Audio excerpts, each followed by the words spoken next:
Okay, sorry about that. All right. Hello, good afternoon, everybody. Welcome to class. Sorry about that. I didn't have the mute on. So we'll go ahead and get started today. And welcome to everybody who's joining us on the live Zoom link, and to everybody who will be coming and we're going to be watching later. So today, what I'm going to do is I'm going to talk just a bit about. I'm going to spend most of the time talking about the second exam, which is coming up on Wednesday. And I've just got a little bit to go over, just a fragment of material, just so that we sort of wrap up what we're doing.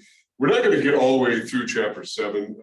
We got pretty close to completing it. It's a pretty important chapter. I think I've mentioned that before, sort of the critical nature of that, because it really deals with some topics that are going to come up again and again, particularly as it relates to the economics of producers, which is really what the section is that we're dealing with now.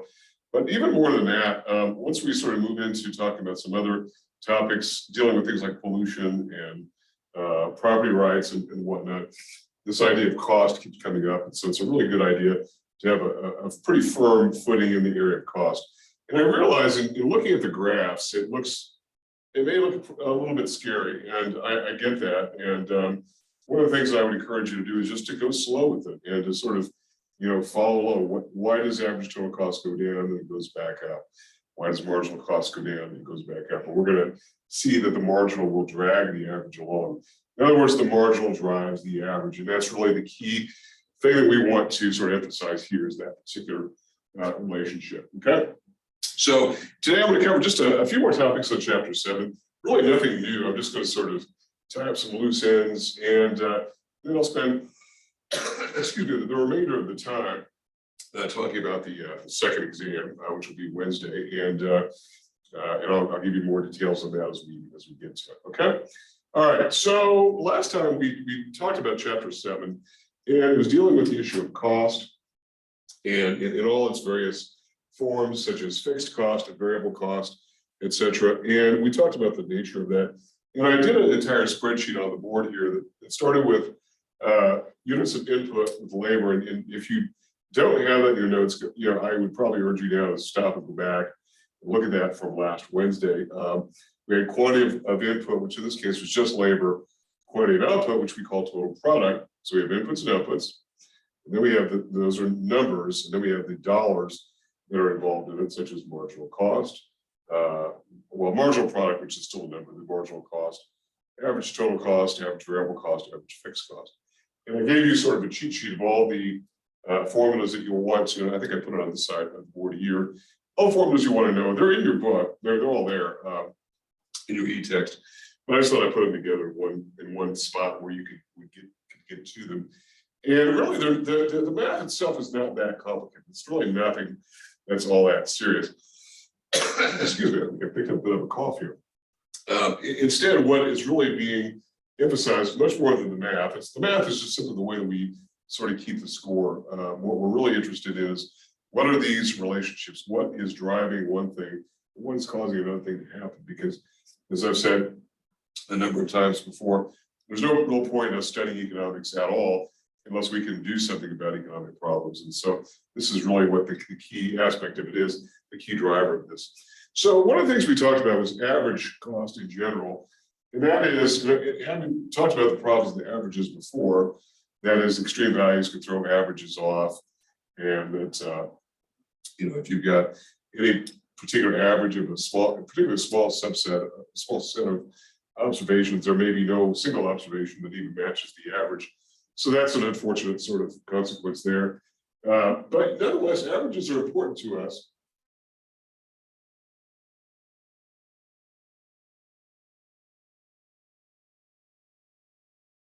Sorry about that. I think I muted myself again. Sorry about that. Averages are important to us because they tell us what the cost per unit is in its various dimensions, in variable cost and fixed cost. And let's just go back and review what variable costs are. When we talked about variable costs are those costs which change with the level of activity.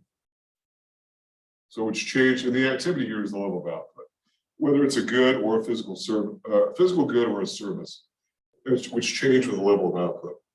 The examples that I gave were things like materials and the variable part of overhead, such as if you're running a plant 24 hours a day, you're going to be using a lot more electricity and a lot more water than what you are if you only run it 8 hours a day or not at all. So there's a variable aspect to that. The fixed cost element of anything is, and also one of the big ones we talked about was variable labor, such as hourly wages. Fixed costs are those costs which do not change with the level of output.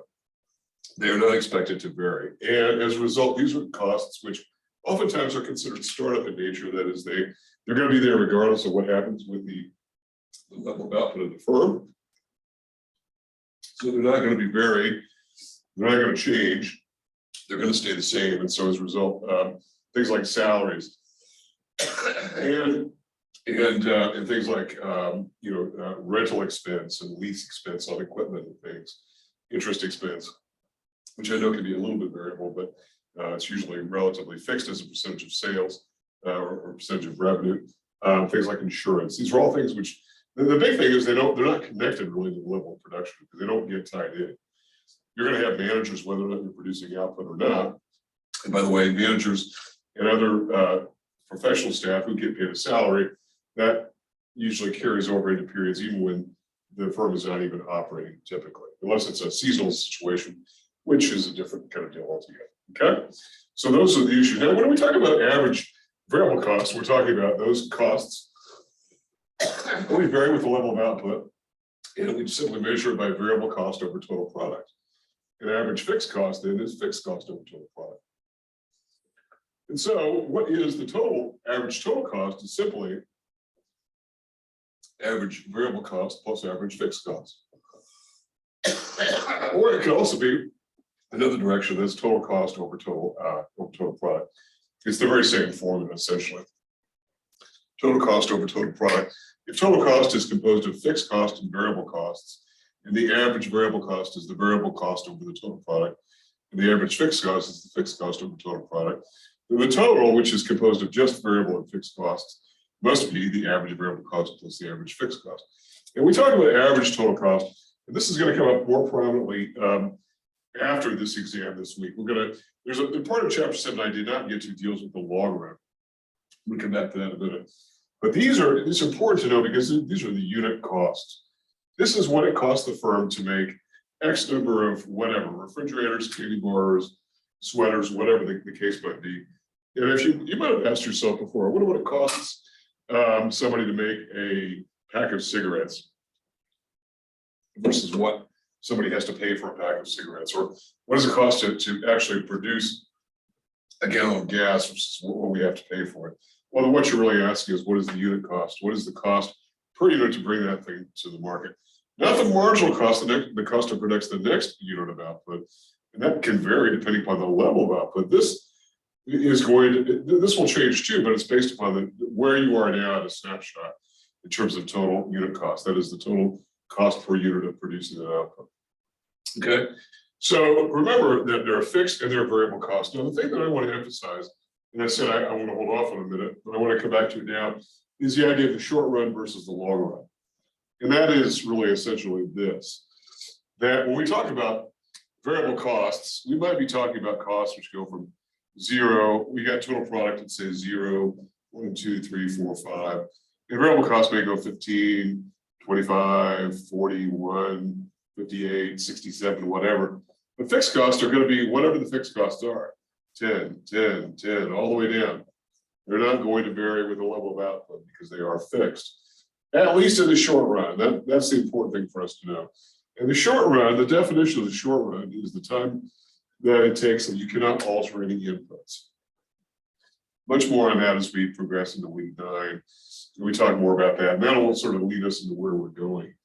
Okay, so when we talk about average fixed cost, then let's take a look at something like this. What if we have a situation where we've got total product? Let's say we've got something like this going on. We've got total product of say, and let's just simply do this kind of deal. We'll put a dollar figure on that line there, and we'll have, let's say we've got 10, and we've got 1,000, and we've got, or let's say 100 and 10,000. 100,000, it'll be easier. And 10 tons per unit. $10 per unit of fixed cost. So fixed, or not per unit, but fixed cost is $10 at all levels of production, okay? So average fixed cost then, which is simply fixed cost over total product, is going to have different levels depending upon the total product. So the total product at 10 and the total product the total product where it's 10 is going to be fixed cost over total product, which is 10. So 10 over 10 is 1. Okay. 10 over 10 is 1. And actually, let me do this. Let me get something, let me get a bigger fixed cost. Let me say that the fixed cost is something like, let's get a bigger figure. Let's go 10,000.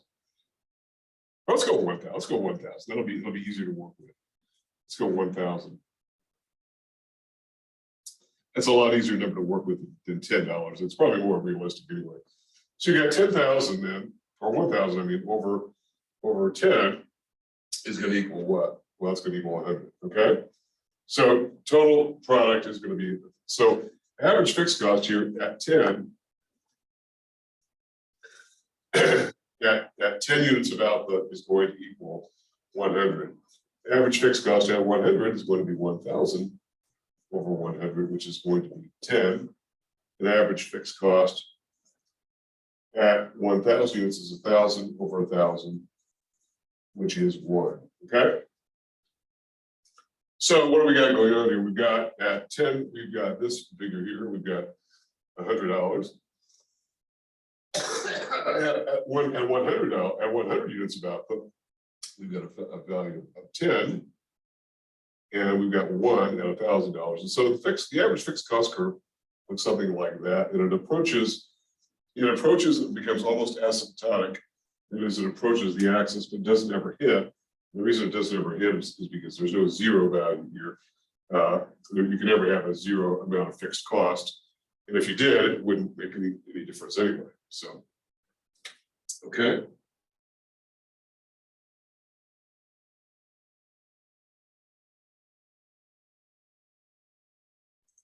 And so the thing to know here is the idea the average fixed cost is going to decline over time because of the fact that as you produce more output, as you push forward on this axis here, you're actually bringing down at least that fixed cost portion of total cost.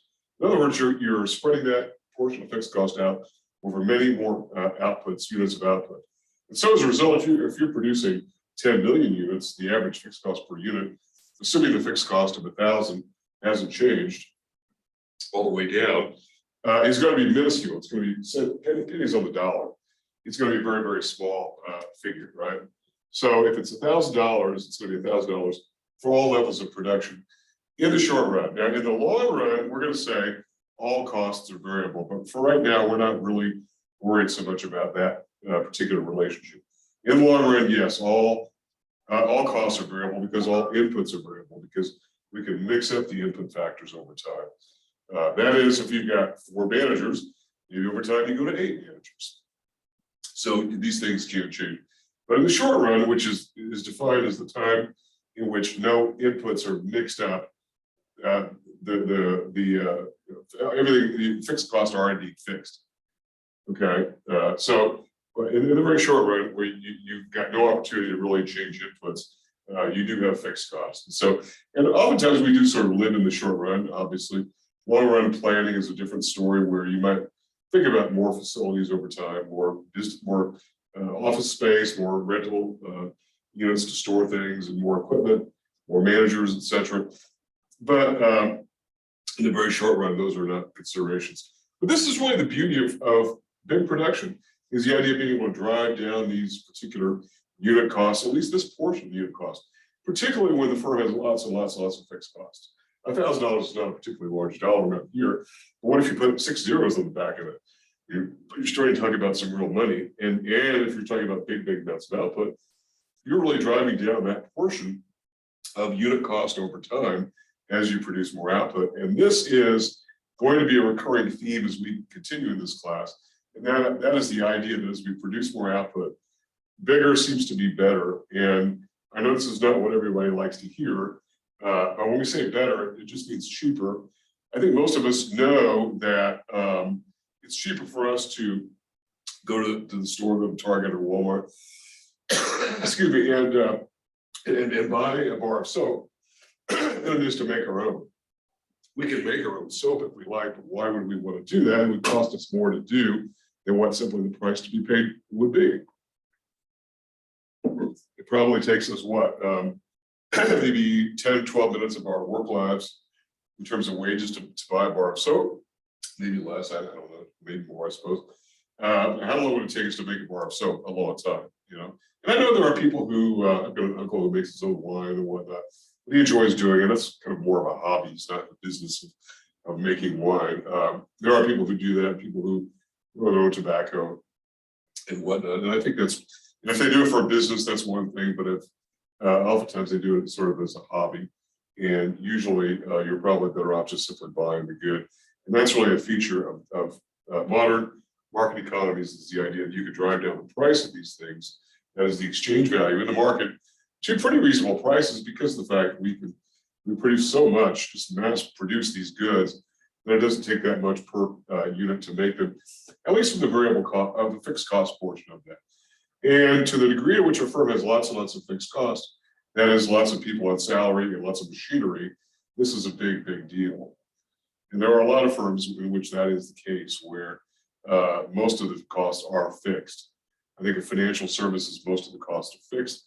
The personnel there are salaried personnel. There's a fair amount of machinery, and there isn't much variable cost. I mean, it doesn't take a whole lot of extra paper to create a new customer or whatever. It's mostly fixed cost. And so as a result, that's why bigger is better. That's why financial firms have been gobbling each other up over many, many years. It's the idea that as they can go, by gobbling up your competitor, you can move this direction on this total product axis, this quantity axis, and therefore drive costs down. If it didn't make sense economically to do it, nobody would do it. The fact that they're doing it means it makes sense economically to do it. Okay? All right, so questions from me about anything so far that we have talked about here. Let me see. Let me see. I hope everybody can see the transcript who's watching live. One final thing I want to talk about here is this. I want to, I'm going to go ahead and erase this. Hopefully everyone's got this. And I want to sort of draw the graph of what is essentially the model of cost of production that is seen pretty much everywhere in the micro realm when we talk about the economics of firms. It looks basically something like this. You've got total product on this axis and dollar figures on this axis. Then what have we got going on here? And right now we're only talking really about the supply side of the market. We're not bringing the demand side yet. We'll bring them back into the picture here. Right now, we're just talking about the model of production. And we saw before that the marginal cost of production looks something like this. It's sort of upward sloping. It's got a little fish hook at the end, or on the left side. That is the early stages of production. We get the benefits of adding additional inputs, such as units of labor or machines or whatnot. And that really results in the division of the savings through the division of labor. And then the division of spreading those input resources out. But over time, it costs more to produce units of output. So as a result, we would see that cost begin to rise over time. Well, one of the things too about this is the idea that average fixed cost is going to be on a downswing like this, right?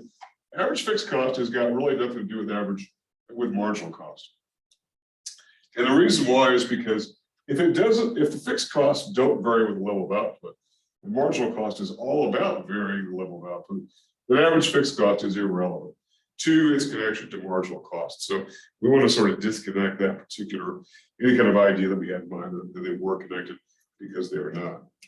And then if we take a look at what comes next here, and that is average variable cost, we see that marginal cost will drag average variable cost down along with it at first. And then once it crosses over, once the marginal cost crosses over average variable cost will begin to rise like that.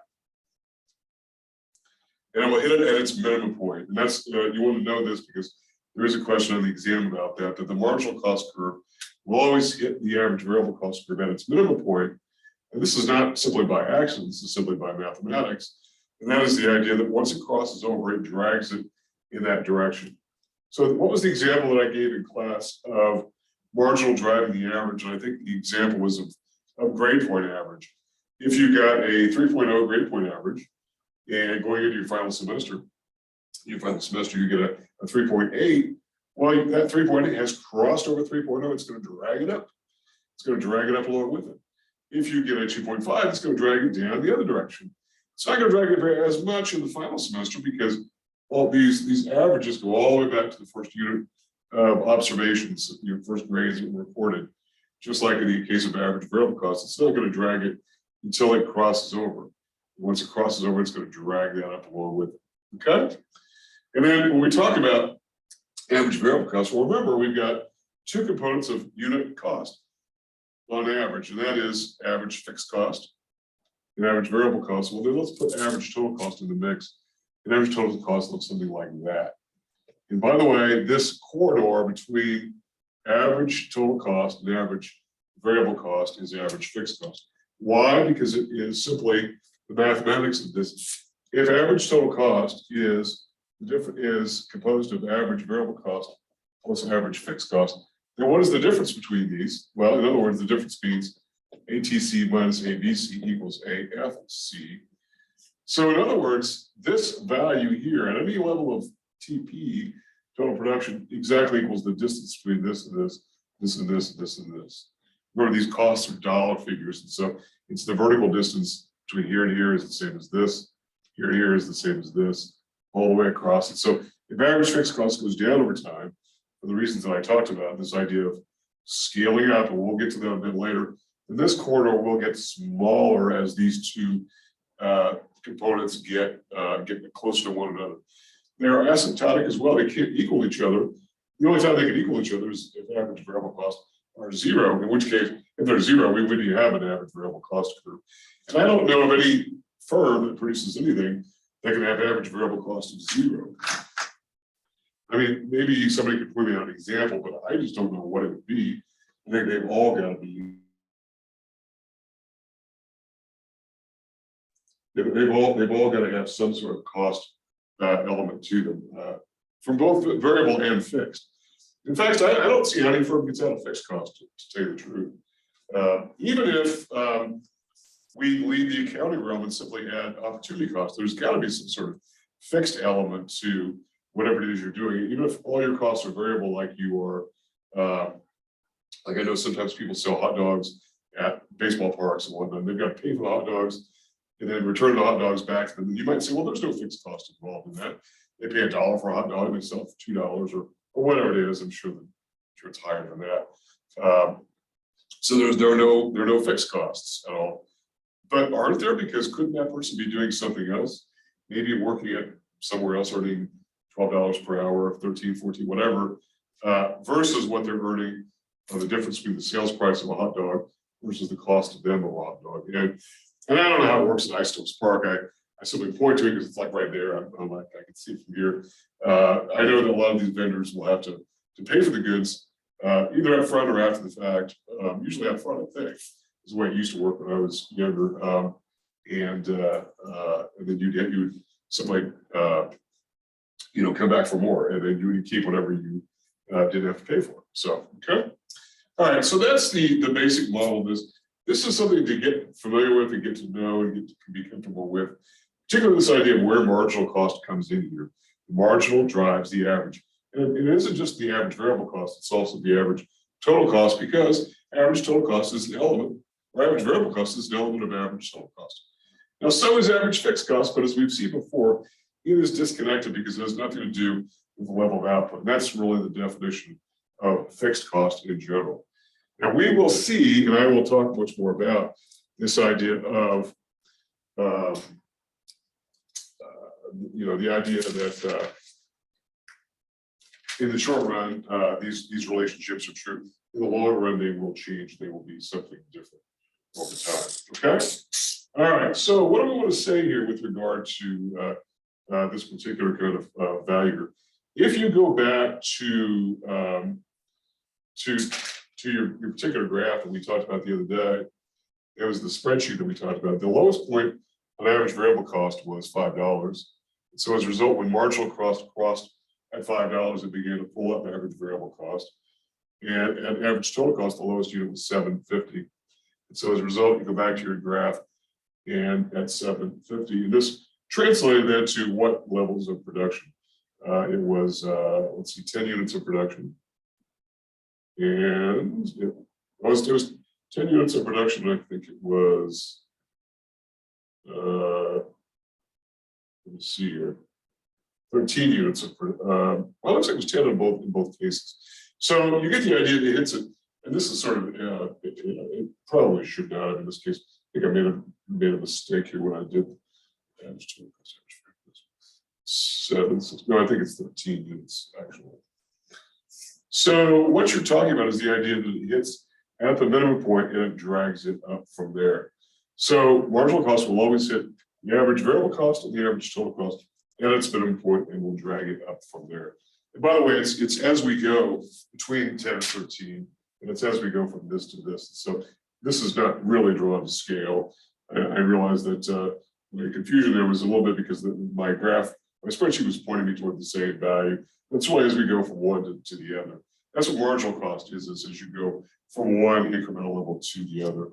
And so it's not exactly drawn to scale, but it doesn't make really any difference. I mean, as long as we have these particular relationships in mind.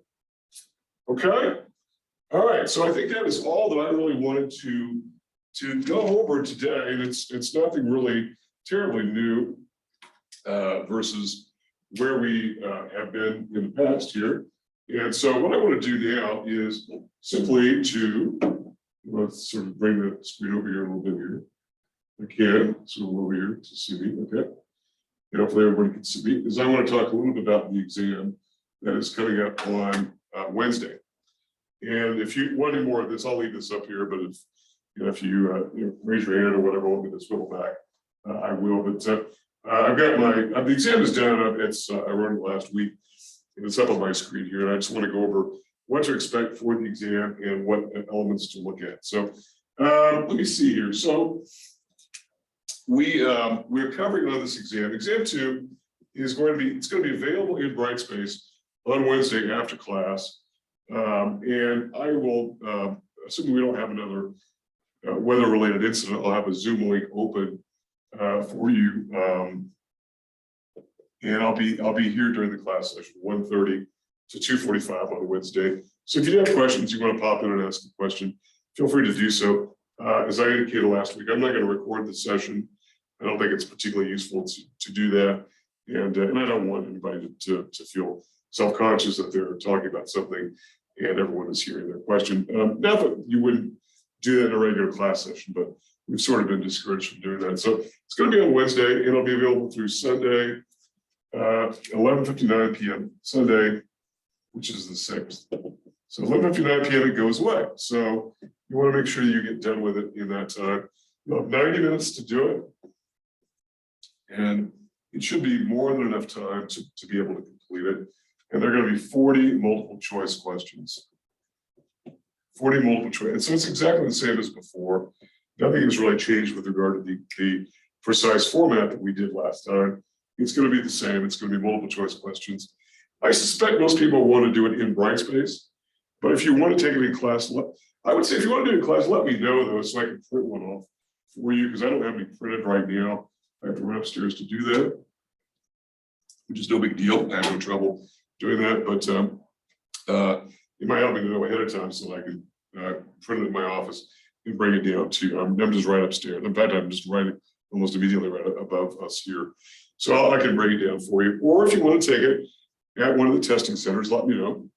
And you can do it any day during this week. And it's available from those times up through the end of the day on Sunday night. So what I would discourage you from doing, well, a couple things, but one, I would urge you sort of not to wait till like 11 o'clock on Sunday night and then get started with it. I mean, I know life happens and you got work and family and commitments and all that sort of thing, a lot of you. And so I realize that those kind of things do happen, but it does impede your ability to get things done.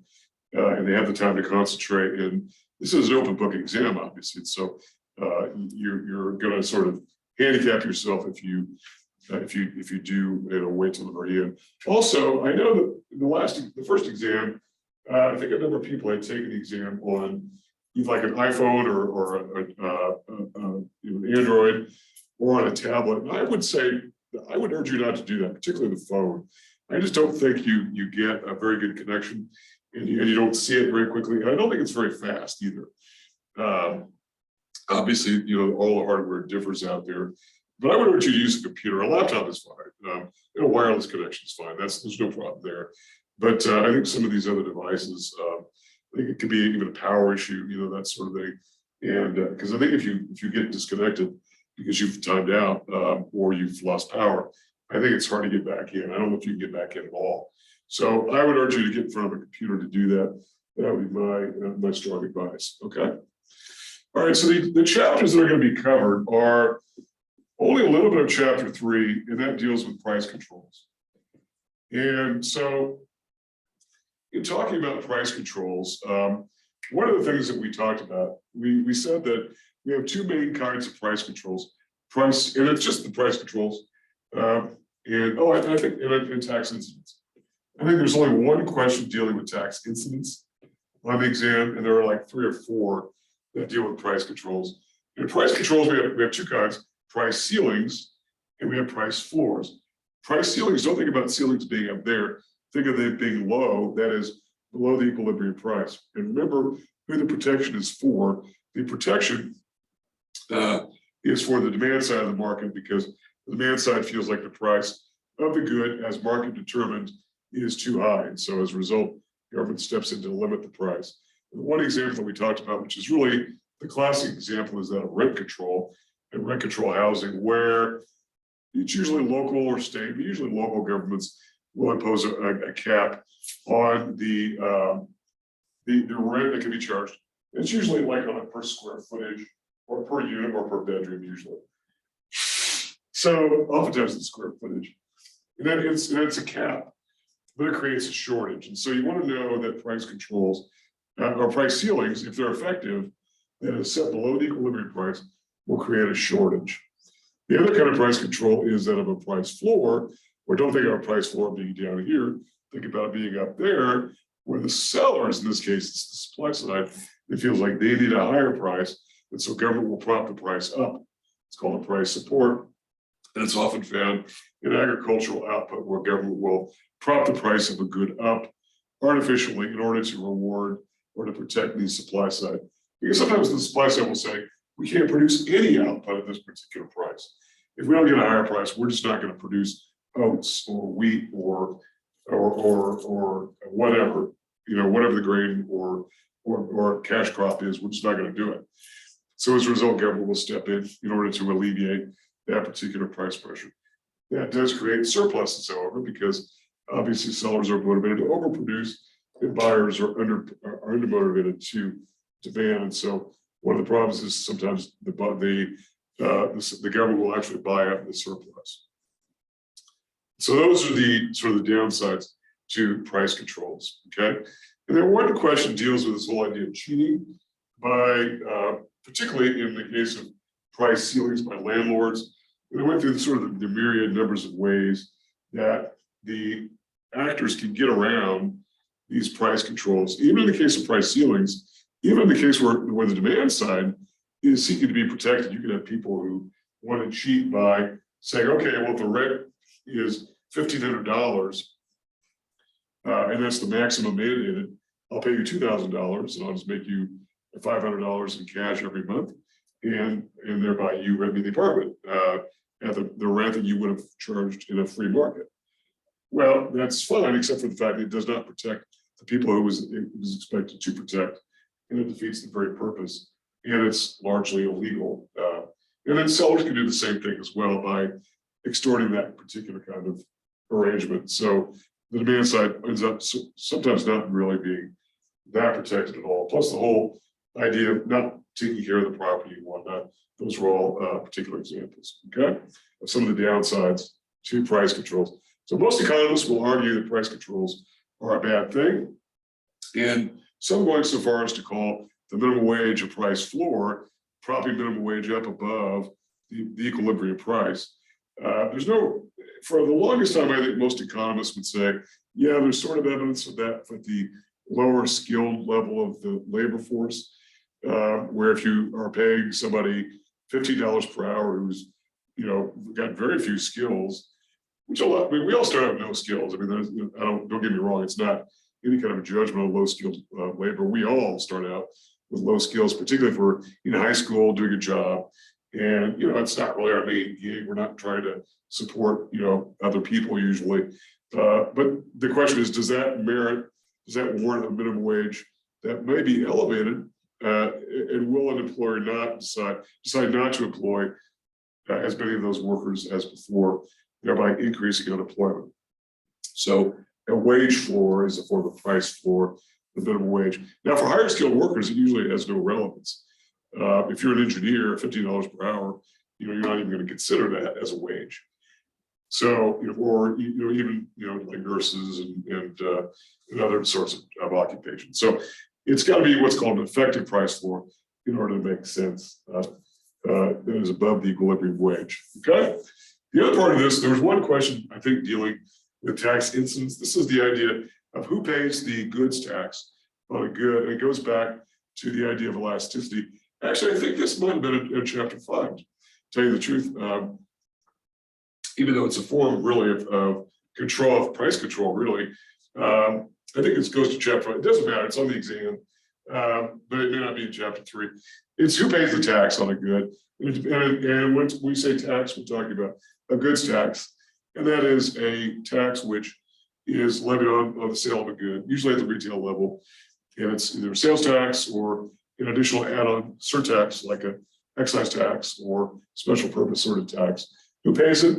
It has to do with the elasticity of demand, the price elasticity of demand. Okay, the more demand inelastic the good is, then the more the buyers is. I'm sorry, the more the buyer is going to pay the tax because the buyer feels like he has no choice but to pay the tax. The more elastic demand is, the more the seller will pay the tax. And by seller paying the tax, we mean the seller absorbs the tax, incorporates it into a lower price. Given the price sensitivity of buyers with very elastic, that is flat demand curves. Okay. All right. We're skipping chapter 4, which dealt with labor and financial markets. I really wasn't happy with that particular chapter. So 4 is not going to be on the exam. So we're skipping chapter 4. We are covering 5, 6, and 7. So 3, 5, 6, and 7, but just a part of chapter 3, mostly that dealing with price controls. Chapter 5 deals with elasticity, which is the topic I just talked about. And what is elasticity? It's simply defined as the sensitivity or the responsiveness of some variable to a change in another variable. That's all that it is.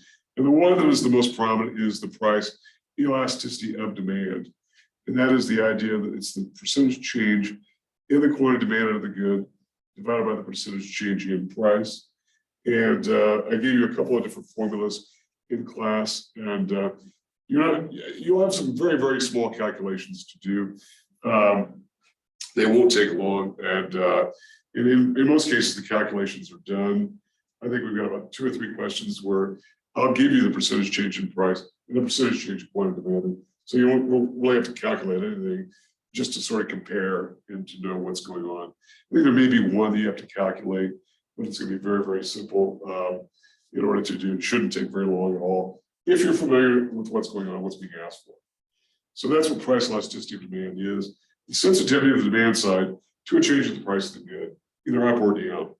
And then know what the revenue implications are for this. So remember, it's not just a demand side concept, it's also got supply side implications as well.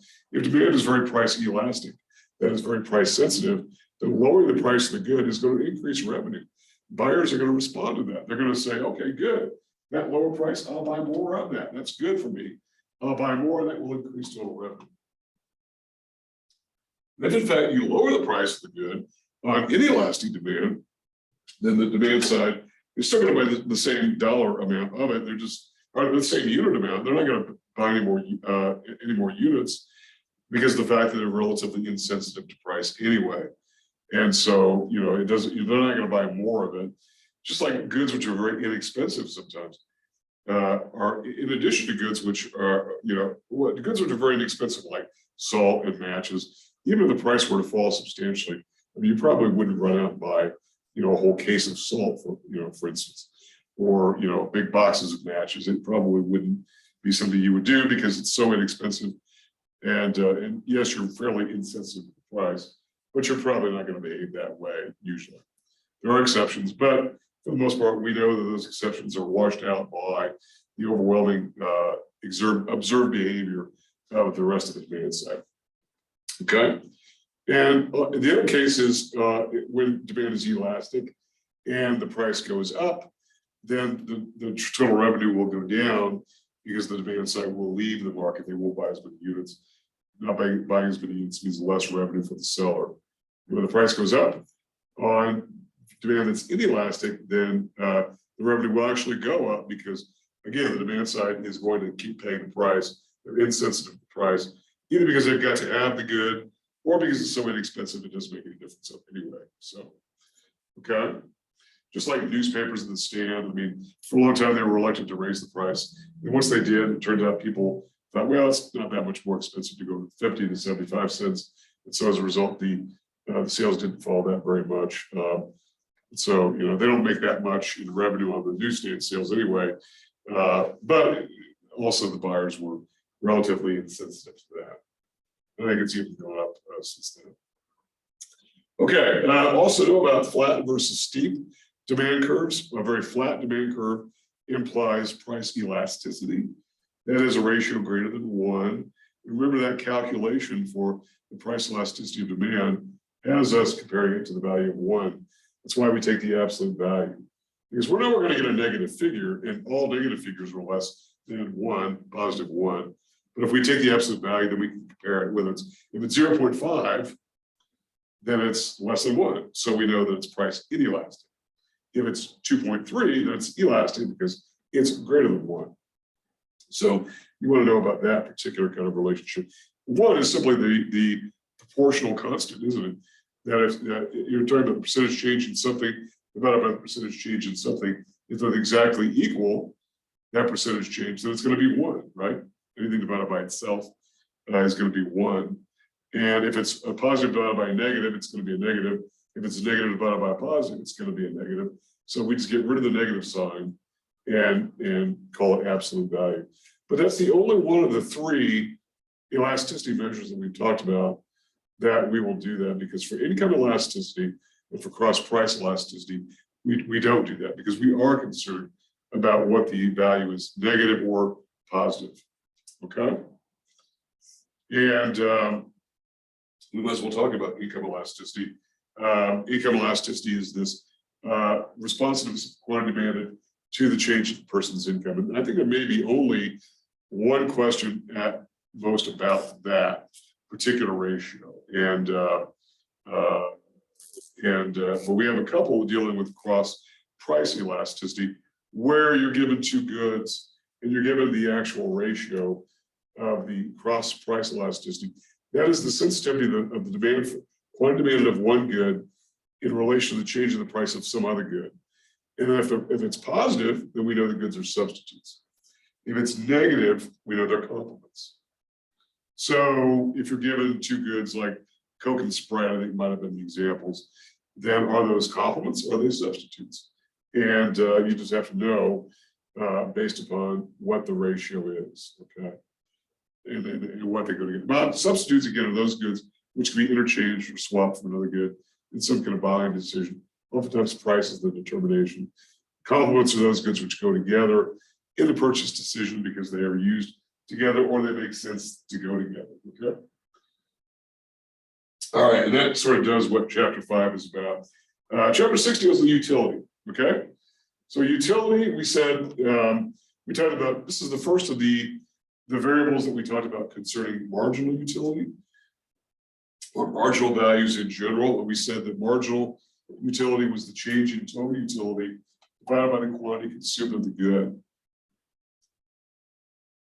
And as the more that quantity goes up, in other words, the less scarce that good is, then the marginal utility comes down, which is why marginal utility for water is very, very small. You might think that the price of water, I mean, doing without water is fatal, right? But yet it doesn't, so you would think, well, that's got to be very expensive. Well, it's not. And the reason why it's not is because it's not very scarce. And so as a result, I can walk out to the water fountain here without paying any dollar cost at all. In fact, I could have walked in off the street without any dollar cost at all and gotten water, probably enough water for the day, for tomorrow even, right? No cost.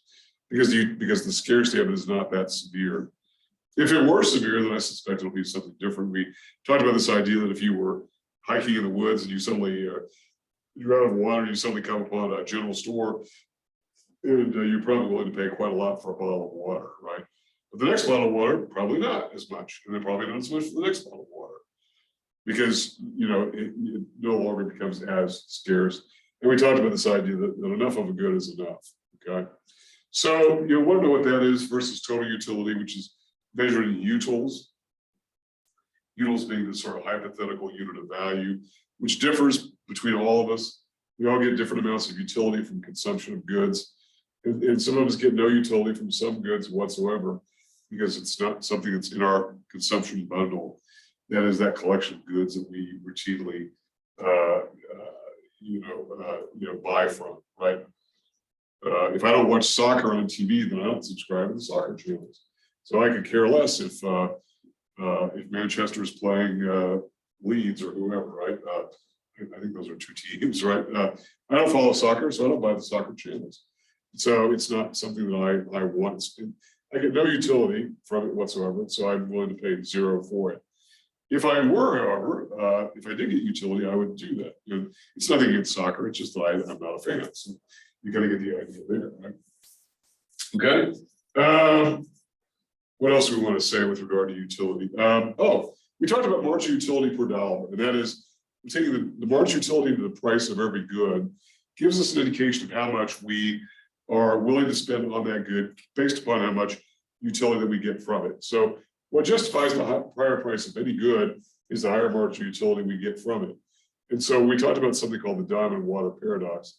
We're not willing to pay very much for water because it has so little utility on the margin, that is incrementally, which is what the margin means, incrementally, as we go from one glass of water to the next. But a diamond goes on and on and on and on and on. So it never ends, it never changes, you can't destroy it. And so as a result, its marginal utility is relatively constant and it's very high, gives us lots of satisfaction today, 10 years from now, 50 years from now. And we will therefore be willing to pay a higher price. Whereby the glass of water 50 years ago is long gone, right? Obviously.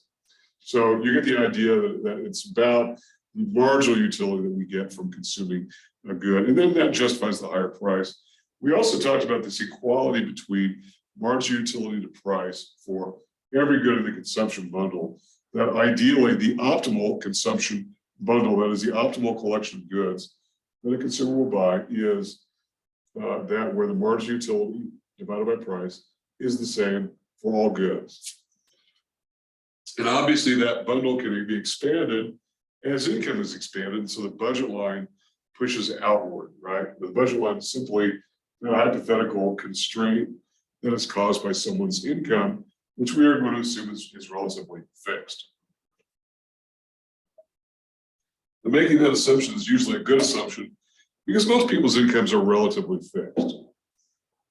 And I know there are lots of workers out there whose incomes are quite variable, whether they're salespeople, whether they subsist on tips, or whether they do sort of like a gig economy type thing, whether they're an entertainer or an Uber driver or something.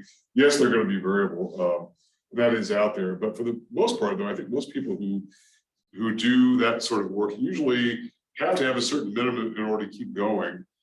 And if they don't get it, they just quit doing that thing, and that minimum would be the budget constraint. Anything over that, they're fine with, right? Obviously, no one's going to turn away extra income, but it would constrain you based upon some minimum, usually where every dollar is used to pay some expense. That would be the bare minimum, right? And then we're not assuming anything left over for savings in this case.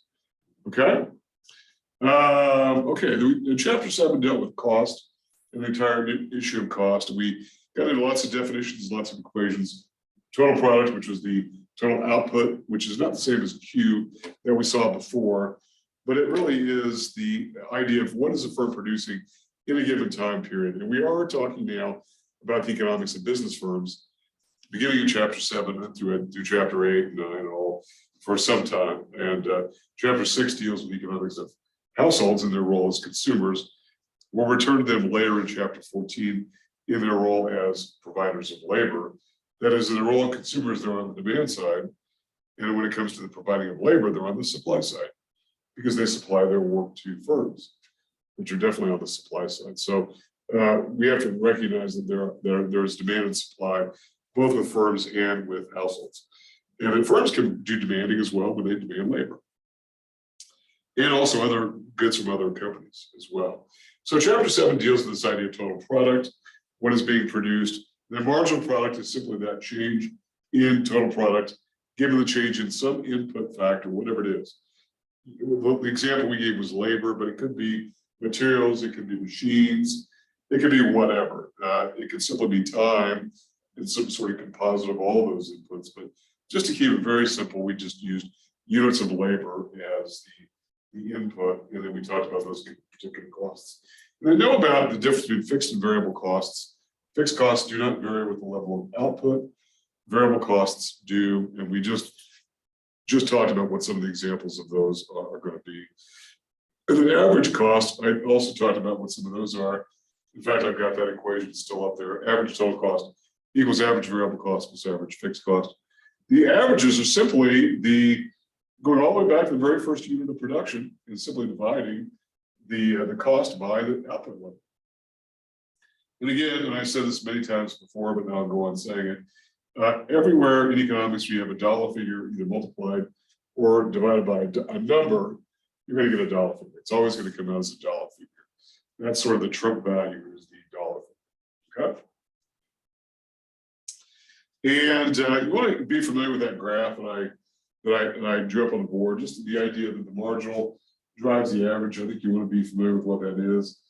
The idea that the marginal cost curve will cut it across the average variable cost curve at its minimum, and then as it goes on its way, it drags it up with it.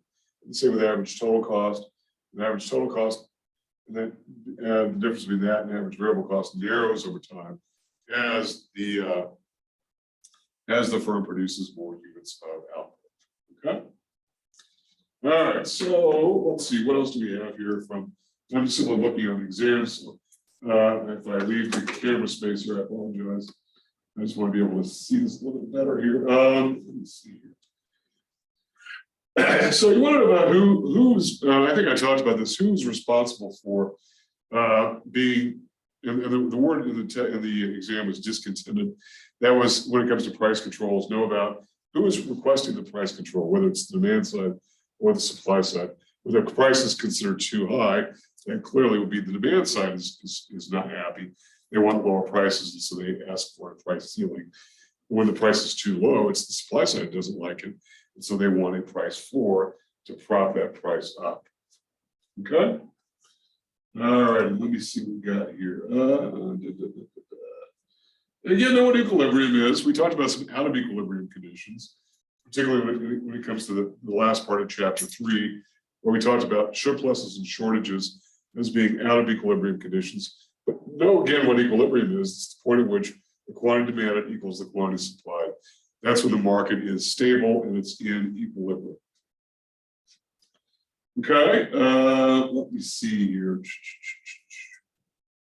There are actually several questions dealing with elasticity and demand elasticity and what it means. It means and demand elasticity is the most important of these price elasticities. I talked a little bit about price elasticity of supply. There may be one question dealing with that, and it really deals simply with the same topics that is covered in the price elasticity of demand. I didn't even go over any of the formulas for that, because all you do is just simply replace the letter S with the letter D, or letter D with the letter S, right? And it's the same relationship. And if it's greater than 1, it's elastic. If it's less than 1, it's inelastic. Okay, so but you want to know what those mean, what they're trying to measure, that responsiveness, that sensitivity of demand to that. Okay.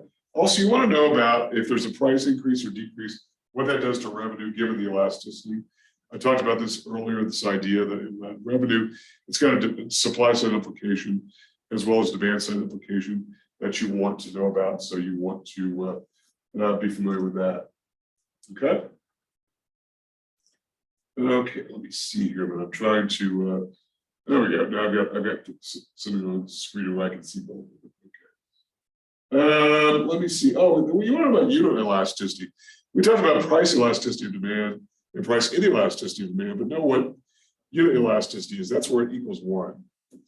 And that's where it's proportional. It's if the price of a good goes up by 25% and the quantity demanded falls by 25%, then that ratio, once you take the absolute value of that, is going to be 1, which means it's unit elastic, which means it's exactly proportional. And there are goods that are pretty close to 1, and we say that they are unit elastic. They are proportionally elastic, where the demand side is more or less in lockstep with its change in quantity demanded, given the change in price. In other words, it'll go up along with the price in the opposite direction, which is what the demand function is all about, right? Okay, and then let me see here. You want to know what marginal is? The term marginal refers to additional, whatever, additional utility, additional cost, additional product. When it comes to marginal product, we said that if we had more units of labor, how much more additional product do we get? So that's marginal product. If we go from 2 to 3 units of labor, that is 2 to 3 workers, and they produce they were doing 10, now they're doing 15 units of output. Let me say that marginal product is 5. As we get 5 more units of output by adding that additional worker. And the marginal values can be positive, or they can be negative, or they can be 0. They can all be 0. You can add another worker and you get 0 more output, right? And we talked about that before, which explains why sometimes business firms will lay workers off just to sort of climb back up that marginal product curve by increasing productivity per worker and lowering marginal cost, which again is the sort of flip side of that. If you take the marginal product function, which looks like that, and you flip it through the board, it looks like the marginal cost curve, which looks like that. One is a mirror image of the other because they are mirror images of the other. Okay. Okay, let me see here. You want to know what utils are? I mentioned it a minute ago. That's the idea of it's a hypothetical unit of value. And it basically is simple as a measurement. We don't know what a util is. We don't know what your utils for, I don't know, movies on Netflix are versus going to the movies. Do you get more utility by watching at home or by going to the movies? Maybe you do. Maybe somebody else gets more utility by going to the movies as opposed to staying at home. But that's because we're different. We all have different sorts of utility that we get from the consumption of goods. One thing that we are pretty clear on is that goods which give us more satisfaction and that we're willing to pay more for, which is the sort of the evidence of that, gives us more utils than something else, right? If I'm willing to pay more money to go to Disney World than I am to go to Cliffs, as much as I love Cliffs, then it must mean that I get more utility by going to Disney World. So I would say Disney World gives more utility than does Cliffs. More utils are being generated there. Okay. You want to know again about the budget constraint. That is the idea of your income is considered to be relatively fixed. So as a result, you've got to be able to choose between goods. The example that we gave in class was very much analogous to the production possibilities model, where we had 2 different goods that could be produced. But here we're talking about 2 different goods that can be consumed. And the straight line, it's a straight line constraint as opposed to a curvy one, because here you're hemmed in by your budget constraint. You can only go 1 incremental unit to 1 incremental unit. You can't, there's no really step function, and there's no increasing opportunity cost necessarily. But you can be somewhere in the sweet spot where, because if you consume all of one thing and nothing of the other, then you're getting a very little utility from that last unit, and you're getting 0 utility from the good you did not consume.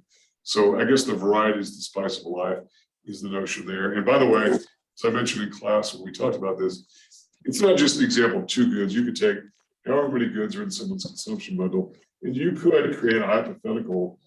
I mean, it's been done actually. Set of graphs for every unit in the consumption bundle. Whether it's 120 units, you'll have a bunch of graphs, right? You can do it. You can measure it if you want to. If you want to, feel free to. But you could do it. Okay. Also, know about the difference between inferior goods and normal goods. Inferior goods are those goods which do change, or demand changes with the level of income. I forgot my headphones. That is, I already put inferior everything goods in that. will go the opposite direction. But I'll be As right incomes are falling, we'll demand more of these goods. As incomes are rising, we'll demand less of these goods. Okay. Thank you. And the normal goods go the same direction as that. Okay. So this has implications then for the income elasticity. Okay. Let me see here. You know what the definition of utility is? It's the satisfaction or benefit we get from consuming a good. Let me see here. Okay, some of these I've already gone over. I'm just sort of looking through here.